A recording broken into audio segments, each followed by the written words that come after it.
I think we've made great strides. Exactly. That's why the Trilateral Commission is afraid. Last week I had the head of the Kissinger Group on the show, and I was talking to him before he went on air, and he goes, we know who you are, Alex. Yes, we're aware of your work. If they're aware of me, and you're much bigger than I am, I mean, when we've got the head of the Kissinger Group agreeing to come on my show to try to counter us, that means they really are upset. I mean, if they're talking about you as the number one topic and saying, yeah, they're waking up about the monetary system, that was the other point they made, that shows we're really hurting them. And the thing that we have to look for is if they start cracking down even more so, if they start wanting to tax and control and regulate the Internet and going after radio talk show hosts, I mean, that's when we'll be in big trouble because, fortunately, you know, we complain a lot about how bad things are going, but I still brag that we do live in a good country, and it's worth saving, and we've had great traditions, and I've been pretty fortunate to run on what I believe in and vote that way and still get reelected. So we, as bad as things are, we don't live in a totalitarian state, although that's what we fear, and that's why we have to be alert and vigilant, because if they move quickly to get rid of our ability to communicate, then we're in big trouble. Well, that's what I wanted to say, is that it was the best of times, it was the worst of times. Our lives are great, our families are great, it's still the best country in the world, but in the sectors and the corridors of power, it's never been more corrupt, more infested, with the White House writing memos about torturing children and saying it's okay. And that's my point, is they're definitely making a move and trying. I think they are getting pushed back at some levels. Is that an accurate statement from... Oh, I think so. It's because the number of people who have become disenchanted are growing because the standard of living is going down. That's back to the monetary policy. People are still making nominal dollars, but the dollars aren't going as far. The people on retirement or Social Security, they're getting benefits, but all of a sudden they're much poorer because they're losing 10% of their purchasing power every year. So every year they get poorer, and that's why people are very stirred up. You know, even though at every rally I talk about just getting the young people out of Social Security and doing our best to take care of those people who are dependent. But you never get boos from elderly people who are worried about getting their checks, because they know if our side straightens up the mess, they're more likely to get something from their Social Security, where they know what's happening now. Is if we continue this, that everybody is going to suffer, the people who are receiving checks from the government as well as those who are expected to continue to work. Now I want to shift gears into another topic.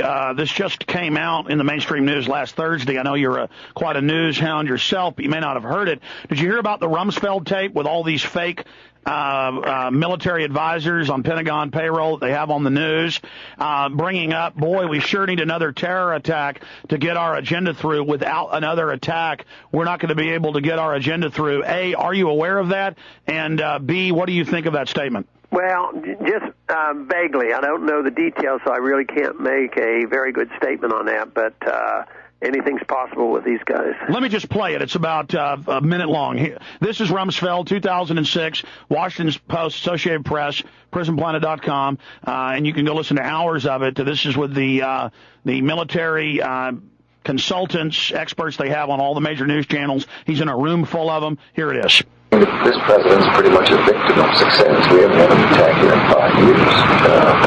Hell, the perception of threat is so low in the society today that it's not surprising that the behavior pattern reflects a low threat assessment. And the same thing is in Europe. There's a low threat perception. The correction for that, I suppose, is an attack. And when that happens, then everyone gets energized for another period. And it's a shame we don't have the maturity to recognize the seriousness of the threats. Okay, Congressman, were you able to hear that? They say to him, don't we need another attack? And then his answer is yes. I guess the cure for this is another attack. Yeah, and I think that's the way they do think. I've never gotten to the point where they absolutely plan every event, but boy, when there is an opportunity, do they jump at it. They had planned for a long time on the Patriot Act, but they had to wait for the right time. They had planned for a long time to invade Iraq. As early as 2008 the plans were laid. 1998, the plans were laid. But they wait for opportunity. They help create them. They manipulate them. They do whatever is necessary. We have a clip of Gary Hart. Sorry, Congressman, go ahead. They do know public opinion is important. They got to get the consensus of the people to rally behind them. Have you seen the Gary Hart clip where he not only wrote a letter to Iran, we now interviewed him, and he said, yes, I'm worried the government will stage another Gulf of Tonkin or USS Maine event to attack Iran? Of course, I've been worrying about that all along, and once again, I always take the position, I always hope that they don't do it on their own. I hate thinking they're capable of it, yet they are. But no matter what, whether it's an accident or they deliberately do it or one individual does it or they hire somebody to do it, an event has to happen to really get the people behind it and be complacent enough to send more kids off to get killed. Final segment with the congressman. We'll have 5 minutes on the other side. I'll have two questions for him. What does he think of the field of candidates? I mean, dumb, dumber, and dumbest. That's my opinion. I mean, big government, either way, you roll the dice. It's a rigged game. They own all the horses. And we'll talk about his book, The Revolution, a Manifesto, #1 on the New York Times bestselling list. He's going to be at Book People, one of the book facilities here in Austin, Texas today. We'll tell you where that's going to be as well. Okay, final segment with Congressman Ron Paul.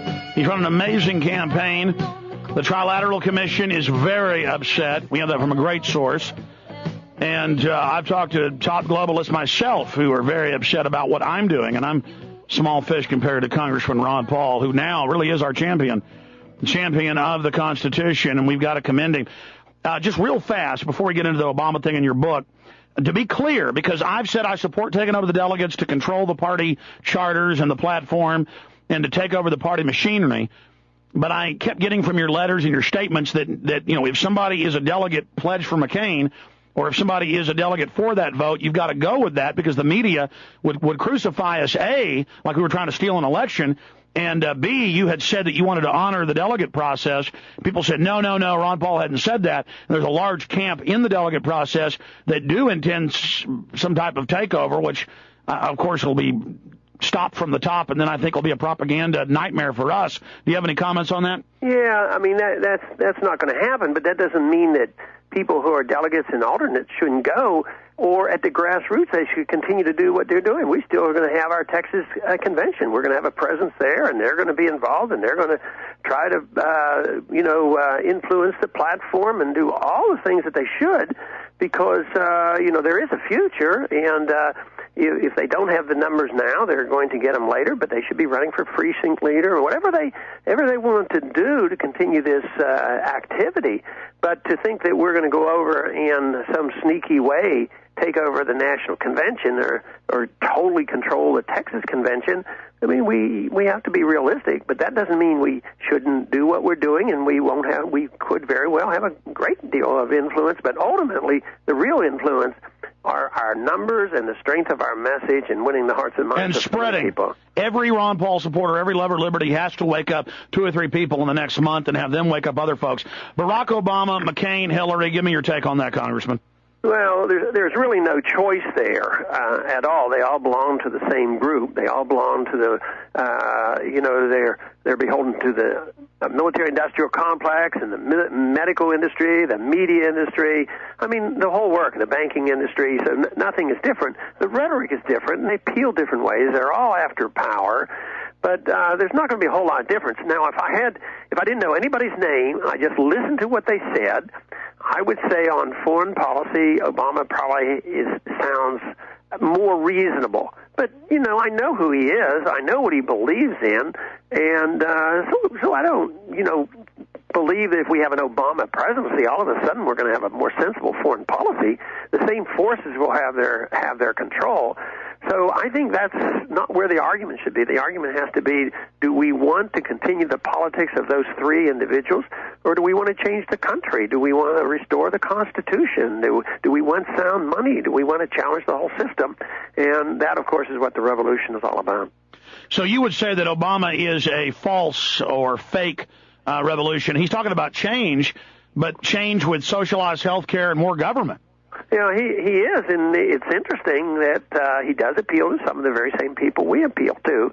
because he wants to have change. But has he been very specific? Does he talk about non-intervention foreign policy or sound money or attacking the military-industrial complex, bringing the troops home, balancing the budget? No, none of that. But still, superficially, when people hear him, they'll say, oh, yeah, he's different. Yeah. He's going to have changes. And he sounds something like Ron Paul, and he has a chance. I'm going with Obama. Congressman, the new book is The Revolution Manifesto, bestseller, available at Infowars.com right now. In closing, who do you think McCain's running mate will be, and who do you think the ticket's going to be on the Democratic side? Well, my guess is no better than anybody else's, but maybe he'll end up picking Huckabee to try to, solidify the Christian right, those supporters of the war. And then Obama, if you're Hillary. Christian right, you belong to war. and then Obama, Hillary on the other side? Obama, I still think that they will be inclined maybe to put Hillary on the ticket or Edwards. I don't know. Congressman, thank you so much.